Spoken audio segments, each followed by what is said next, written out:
ધોળકા શહેરમાં ચોરીની ઘટનાઓ વધી રહી છે, જેનાથી સ્થાનિક દુકાનદારો અને રહેવાસીઓમાં ભયનો માહોલ છે। તાજેતરમાં એક દુકાનમાંથી બેટરી અને વાયરિંગ ચોરી થઈ હતી, જ્યારે દુકાન માલિકે પહેલેથી જ ચોરીની અરજી કરી હતી, પરંતુ કોઈ કાર્યવાહી થઈ ન હતી। આવા અનેક કિસ્સાઓ થયેલા છે અને પોલીસ તપાસ કરીને ચોરને પકડવાનો પ્રયાસ કરી રહી છે। સીસીટીવી કેમેરામાં ચોરની તસવીર કેદ થઈ ગઈ છે, જેનાથી પોલીસને તપાસમાં મદદ મળી શકે છે।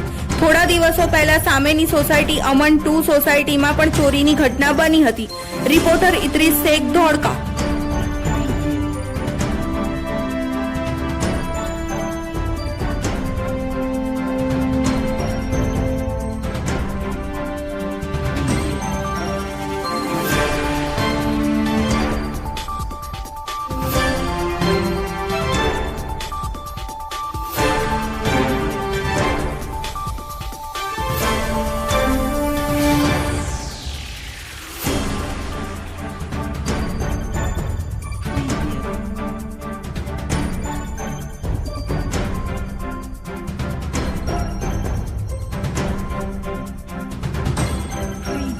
મારું નામ સાહિદ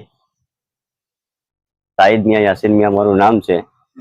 અને આજે તમે શું બનાવ બન્યો છે? આજે અમારી ગાડીમાંથી વાયરિંગ ચોરી ગયા છે। ઇકો માંથી એન્જિન નું વાયરિંગ કોઈક ચોર ચોરીને જતો રહ્યો છે। બરાબર। અને મેં જયારે ગાડીનું કામ સ્ટાર્ટ કર્યું ત્યારે મેં જોયું કે અંદર વાયરિંગ નહોતું ગાડીની અંદર, એટલે પછી મેં સીસીટીવી ચેક કર્યા। એટલે સીસીટીવી ચેક કર્યા એટલે સીસીટીવી માં એ ચોરનું મોડું આવે છે, એ ચોર કમ્પ્લીટ આવે છે, પણ હવે એ ચોર પકડાય નહીં તો અમારે શું કરવાનું? આની પહેલા કોઈ ચોરીનો બનાવ બનેલો? હા, 3 મહિનાથી કન્ટિન્યુઅસ બનાવ થાય છે। 3 મહિનાથી આ ચોથી ચોરી છે મારે, પહેલી ચોરી નથી। એકવાર તમે અરજી બી આપી હતી, પણ કોઈએ કઈ ધ્યાન આપ્યું નથી કે કોઈ સીસીટીવી બી ચેક કરવા નથી આવ્યો કે તમારે અરજી આપ્યા પછી તમારી બાજુમાં કોઈ પોલીસ વાળા તમારી તપાસમાં કોઈ આવેલા? હા, એક સાહેબ આવેલા ખરી, એક સાહેબ આવ્યા હતા, પણ પછી તમારી બેટી આવી જશે એમ કરીને ગયા, પછી કોઈ આવ્યું નથી હવે। બરાબર। અને ચોરીનો બનાવ અવારનવાર બને છે કે? હા, કન્ટિન્યુઅસ બને છે। મારી આ સામુ અમન પાર્ક સોસાયટી છે, અમન 2, એમાંથી લગભગ 10-12 દિવસ પહેલા જ આ બનાવ બનેલો। 2 ઘરના તાળા તૂટેલા અને અંદરથી ચોર ચોરી ગયેલા। તમારી દુકાન કેટલા સમયથી છે અને તમે કેટલા સમયથી આ ધંધો કરો છો? મારી દુકાન તો અહીંયા 7 વર્ષથી છે। હું 7 વર્ષથી ધંધો કરું છું, પણ ચોરીઓ અવારનવાર થતી જ રહે છે, પણ મેં કઈ ધ્યાન નથી આપ્યું। પણ હવે હદ થઈ ગઈ છે, હવે ચોરીઓ નહીં આવે। અંદાજે તમારો મુદ્દામાલ કેટલાનો હશે? અંદાજે મારો મુદ્દામાલ 55 થી 60 હજાર રૂપિયાનો ગયો હશે। તો હવે તમે શું કહેવા માંગો છો? હવે તો અમે તો શું કહેવા, અમે તો હવે આ જે તંત્ર છે અમારા ઉપર ધ્યાન આપે તો સારું। હવે આ ચોરોથી અમે કંટાળી ગયા છે એવું છે। હવે અમારે રાત્રે બી અહીંયા સુવાનું, શું કરવાનું રાત્રે? અત્યારે જે તમારી ચોરી થઈ છે તો તમે પોલીસને જાણ કરેલી? અત્યારે મારે ચોરી થઈ છે તો મેં પોલીસને જાણ કરી હતી, જાણ કરેલી। તો પોલીસે તમને શું કીધું?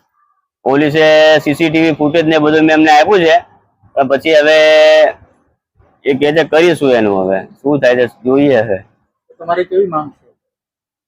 અમારી તો હવે એક જ માંગ છે હવે કે તંત્ર અમારા પર થોડું ધ્યાન આપે તો સારું। હવે કેમ કે અમે રોજ કમાઈને રોજ ખાવા વાળા છીએ। હવે આ રીતની ચોરી થાય, બરાબર, અત્યારે 20,000 નું સામાન નાખવાનું, મારી બધી મજૂરી આ ગાડીમાં જતી રહે, ઉપરથી લોસ આવે છે।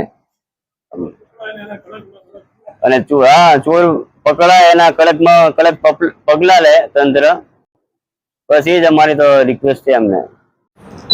મારું નામ ઇમરાન અબ્દુલ રહીમ મંસૂરી છે। આ જે બનાવ બન્યો છે, શું બનાવ બન્યો છે ચોરીનો? આ મારા પડોશી છે, એમના ત્યાં વાયરિંગ ગાડીમાંથી ચોરી ગયેલ છે। અવારનવાર એમને ત્યાં આવી ચોરીના બનાવો બને છે, એ માટે એમણે સીસીટીવી પણ લગાવ્યા છે, એમાં ચહેરા પણ સાફ જણાય આવેલ છે। તેમ છતાં હજુ સુધી કોઈ ચોર પકડાયા નથી। સામે સોસાયટીમાં જ રહું છું, અમન પાર્ક 2માં, ત્યાં પણ આવો બનાવ બનેલ છે। તેમાં પણ સીસીટીવીમાં જે ચોર છે એમના ચહેરા સાફ દેખાય છે। ત્યાં પણ કોઈ હજુ સુધી ચોર પોલીસ એને શોધી શકી નથી।